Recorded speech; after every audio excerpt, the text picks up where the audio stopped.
We begin this morning with a Fox News alert. Israelis and Palestinians celebrating this morning as President Trump secures an historic peace deal to end the war in Gaza. Both Israel and Hamas agreeing to the first phase of the deal, which calls for a ceasefire and the release of all hostages. Families praising the president after learning their loved ones will finally be returning home. What do you guys have to say to President Trump? Thank you. We trust you'll fulfill the mission until every hostage, every 48 of the hostages are home. And our commander-in-chief confident the deal paves the way for peace in the Middle East. The surrounding have all signed. I mean, they're all signed up, and it's been really an amazing period of time, and so great for Israel, so great for Muslims, for the Arab countries, and so great for this country, for the United States of America. All right. So are we ready for this? Are we ready to believe this? Let's see. Good morning, Lucas. Oh, what's the news here on Carrie? Carrie's doing better from what I've heard. She'll be back Monday. Okay, cool. All right. And I am going to do one thing. Maybe not. All right. I am a little fuzzy. Let me try one thing here. I'm going to black out for a little bit. There we go. I cleaned my computer yesterday. Apparently the camera is a little foggy, and apologies for the background. We're doing some construction here. So try maybe, not sure how, that's just going to have to live with it. I'm doing some molding there on the cabinets. So let's see who else is here. Morning, AC. And Happy. Good morning. Yeah, it is quite the news, isn't it? So, so obviously that's President Trump doing what President Trump does. I mean, he's a deal maker, right? He's the art of the deal guy, right? So, and this is not the first. Obviously, it's not the first deal that's ever been done between Israel and its neighboring states. When I was a kid, I grew up with Israel and Egypt going after each other all the time, and that was normal. It went right back to the Bible, right back to Exodus with Moses and Pharaoh, and let my people go, right? And that I wouldn't have never thought that would have gone, or that would have lasted, and that was something that was possible, but it was. And of all people, Jimmy Carter did that. So I guess we should have known that there was always hope. The Palestinian problem has been a little bit different. It's just been in a different context. As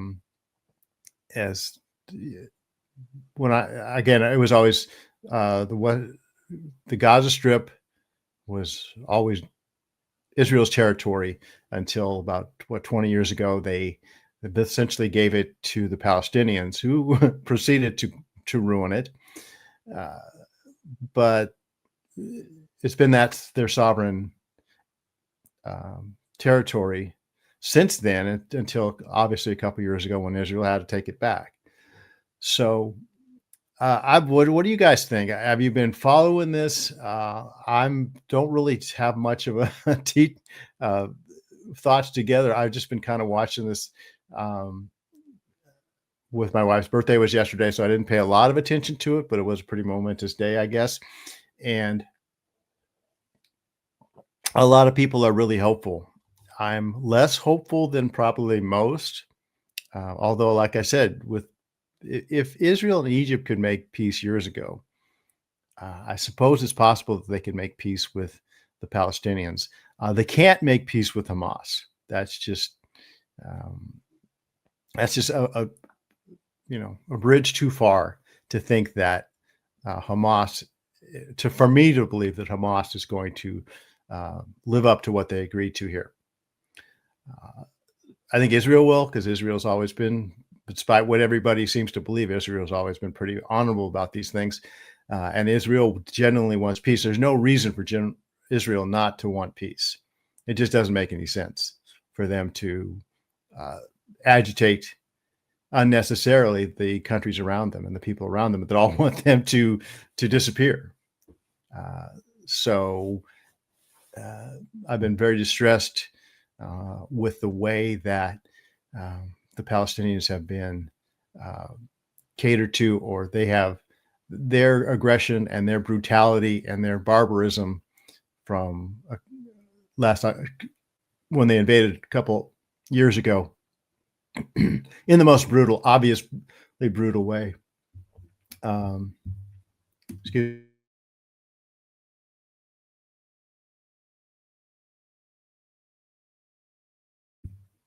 Okay, I've learned to use the mute button, but I've really been distressed by the way people have been basically conned, the gullible people that have more or less rewarded Hamas for what they did and the campaign that they've run since then. And that somehow people in the West are, I don't know what the term is. I want to say brain dead, but I would never say that. But how far divorced from reality that a lot of people in the West are, that have bought this line from this terrorist organization that has done nothing. It exists for no other reason than to destroy Israel. It's like Lucy with the football, constantly pulling the football away from Charlie Brown. And that's what Hamas does with the Western media and now with the West, most of the West. They set up these scenarios.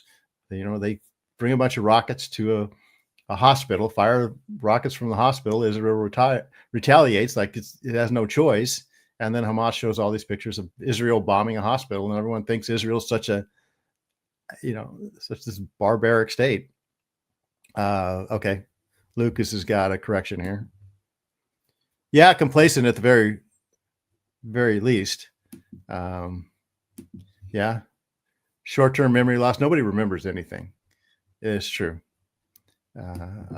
People, it took a very short time for people to forget what really happened a couple years ago, what Hamas really did. I still have burned in my mind that awful video of that woman's body being driven through Gaza after being raped and killed, her naked body being beat by two by fours by people in the street. How do you forget that? How do you excuse that? And then all of a sudden start thinking that the people who did that you can trust and you can believe them, but you can't believe Israel. And we haven't, like I said, that's probably the worst thing we actually saw. We never saw the beheaded babies. We never saw the tortured teenagers.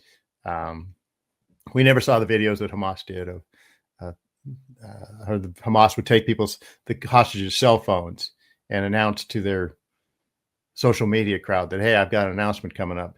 And everyone's like, oh, he must be all right. And then Hamas would, when everyone was tuned in, Hamas would torture and kill the person in front of all his friends and family. That's who Israel is dealing with. And that's the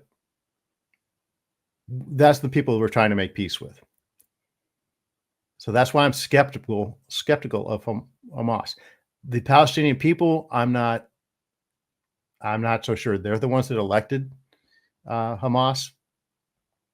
In that fair election where Hamas won and then subsequently turned around and started throwing its political enemies off of tall buildings. So that's who they made peace with. And if that lasts and if that's effective, I will be pleasantly surprised and certainly impressed. Okay.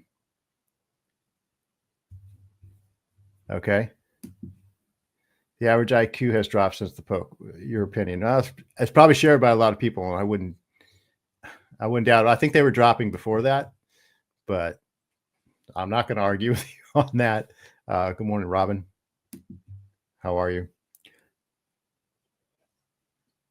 So, yeah. So whether peace will last with the Palestinian people, we'll see, because they, most of the Arab world, I guess, feels the same as the Palestinian people. They would like to see Israel destroyed, but the peace has lasted, certainly with Egypt and the Abraham Accords, with a lot of the other countries around there, seem to at least whether it's 7, 8 years on, have taken hold.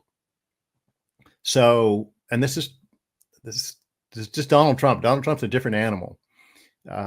He plays the political game differently, and he knows how to work a room. He knows how to work the people on each side of the deal that he wants to make. And he finds win-win, and he does things that the rest of us think we've been conditioned to think are impossible politically. And if this lasts, it'll be amazing. And Donald Trump will go down as the greatest peacemaker of this generation for sure, because he will have gotten most of Israel's enemies to agree to let Israel exist, at the very least, which is a miracle, and see that this is to their advantage for Israel to exist, and maybe even transform their societies to be more like Israel, because Israel is the only liberal democracy in that whole area. It's the only place where Arabs and Muslims and Jews can live together, because there's, I think, about 25% of Israel is Arab. There's a high percentage Palestinian that live in peace next door and amongst the Jewish people. So it's to their advantage to make peace with Israel and to let their societies, allow their societies to grow and be more prosperous like Israel. But, culture runs deep, and the culture of non-Western people, I've said this last week, is not linear. I think I was talking to Ben about this last week, that it's more circular. Old grievances and old hatreds keep coming back up. Stuff that happened 500 years ago, 200 years ago, 1,000 years ago are still relevant to them. And it was like Lucas said, we have short memories, right? We forget easily. We don't keep long accounts, which is in some ways is to our credit. But in a lot of ways it's not, because we tend to forget. Those who forget history are condemned to repeat it, right? So look at that. ACU Giants, sweetheart. So so I thought I'd kind of throw it out there. Again, my thoughts are, I've seen this over and over again. Like I said, the Egyptians and the Jordanians and the Qatarans or whatever, Yemenis, whatever, all the other people around there, those are all nation states that Israel has made peace with. Palestinians are they've been a little bit different story. And I was first introduced to the Palestinian, this conflict, let's say, back when I was a kid, watching the Summer Olympics when I was 12 years old, 1972. And it was Israel's first Olympics. They re-entered the international sporting world anyways. It had been probably 25 years since they became a state, and this was their entry back onto the world stage, was having a team at the Olympics. Everyone was celebrating. This was kind of wrapped up the Holocaust nightmare, right? Israel was re-entering things, and sure enough, Palestinian terrorists came in, took the Israelis hostage, and killed them all.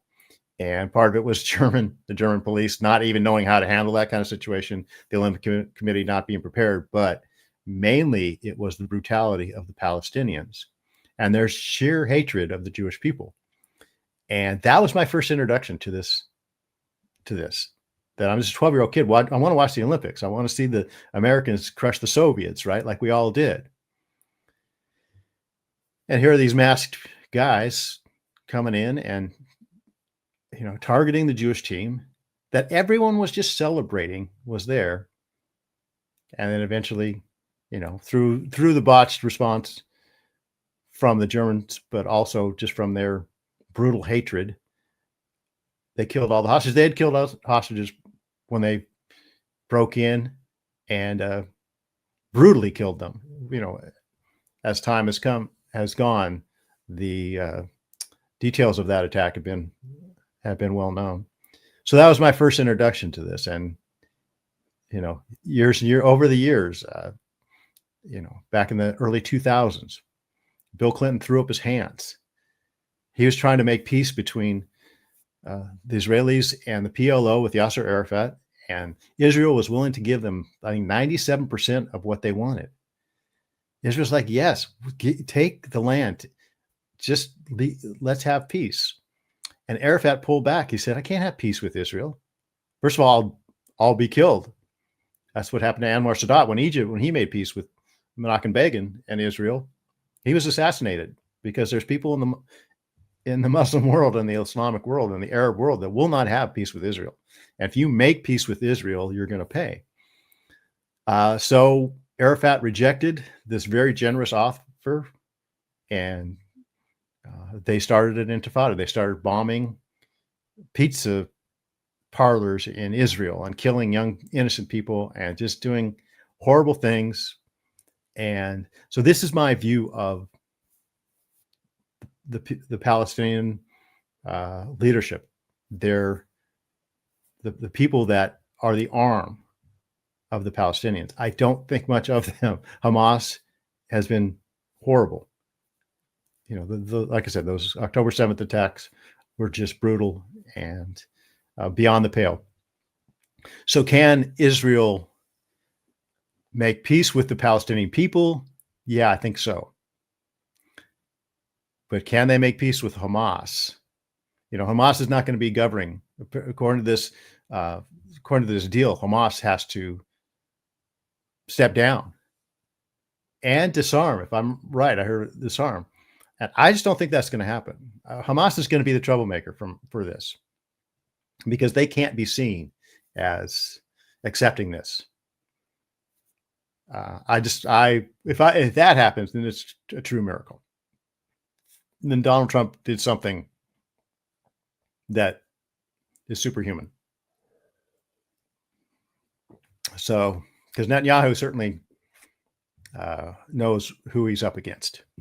So, okay, Robin, Donald J. Trump will go down in history as the greatest peacemaker who never earned a Nobel Peace Prize. Well, yeah, Netanyahu said Trump should get it.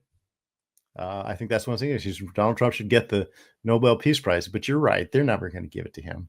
They gave it to Barack Obama before he did anything, and they won't give this to Trump. What happened on the world stage in 1972 ripped away the innocence of so many. How tragic! It really did. I mean, that was. I'll never forget Jim McKay, the famous host of Wild World of Sports and the host of the Olympics. Just, there had been a rumor that all the hostages were free, and so everyone's like, "Oh yeah, he ended up." And then he got on camera and said, "No, they're all dead." And that was loss of innocence for sure, and it was clarity. I'll give them. I'll give the Palestinians this, the PLO and Hamas and Hezbollah too, and all this Houthis and whatever. And basically, it's all Iran, right? It's all Iran sponsored. These people do Iran's bidding, so they provide clarity. They're very honest about their intentions and what they want. And we in the West just are too naive or too complacent. Complacent is a very nice word, but it's just beyond complacency. We've forgotten God. We don't have a moral center. And when you do that, you just, when you believe in nothing, you'll believe anything. And it just, the way the media has manipulated this situation so obviously by showing these time after time for year after year after year, whenever there's a conflict like this, the Palestinians and Hamas know they can play the media and they can play the West by time after time staging these supposed atrocities from Israel. And we buy it every time. The media buys it every time. And I know people that buy it every time. And I think it confirms they've grown comfortable with that vacancy in their heart, that lack of a moral center, and it confirms to them that they don't have that moral center. But if they can believe, that they could still believe that Israel is evil and the Palestinians are these innocent people, then somehow that gives them comfort. I don't know. Maybe they're too afraid to face what they've been believing all this time, to face up to. And really, when you do that, you'd have to face up to your enabling of it and your complicity in it. So, yeah. So maybe that's it. Maybe, we're enablers. Palestine is a dysfunctional society, and we in the West and our media enables them. And that takes some deep psychological counseling, I guess. And but the curtain's been laid bare, and now the onus is on the Palestinians, and now the media, the legacy media, whatever you call it, the mainstream media, doesn't have a monopoly on these things. And as Charlie Kirk, I know he wrote a letter to Netanyahu, and other people have been saying this, that Israel has to realize that the West has this problem. I was listening to Mark Levin, and he was saying Israel doesn't have a PR problem. The West has the problem, that we are so gullible and sucked into these things. But Israel has to realize that this is the way the West is. And for now, for this peace to last, we have to get in the PR game. We have to get in the social media game and counteract all these messages that have been going on, this constant drumbeat that after a while people just absorb. And if Israel doesn't have an answer to it, and that's what Charlie Kirk was telling Netanyahu shortly before he was shot, he said, let us help you get in the social media game. And he had all kinds of suggestions for him. So,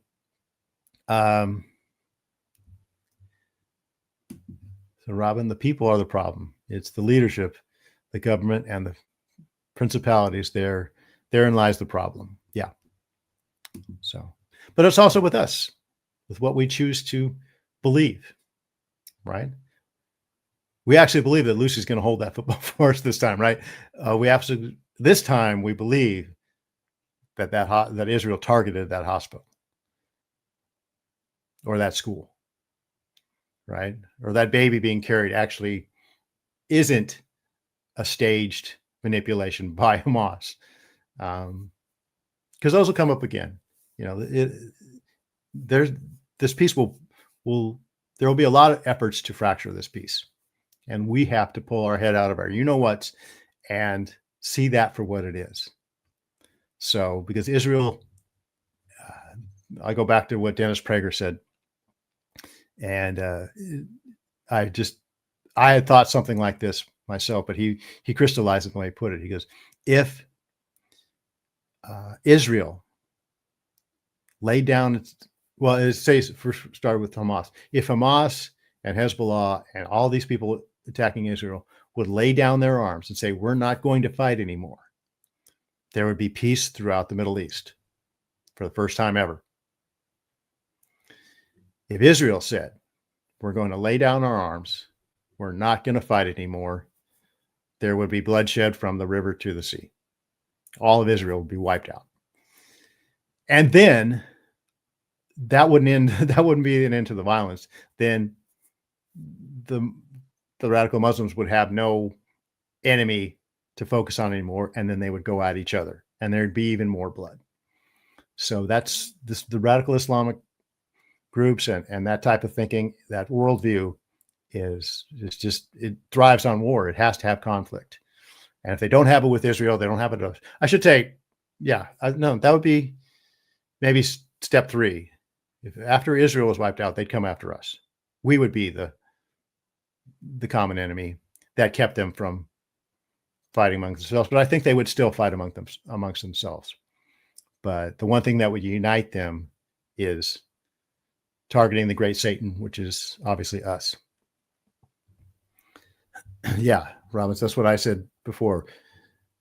When do you believe in nothing? You're a sucker and you fall for everything. When do you believe it? Yeah. So, all right. So,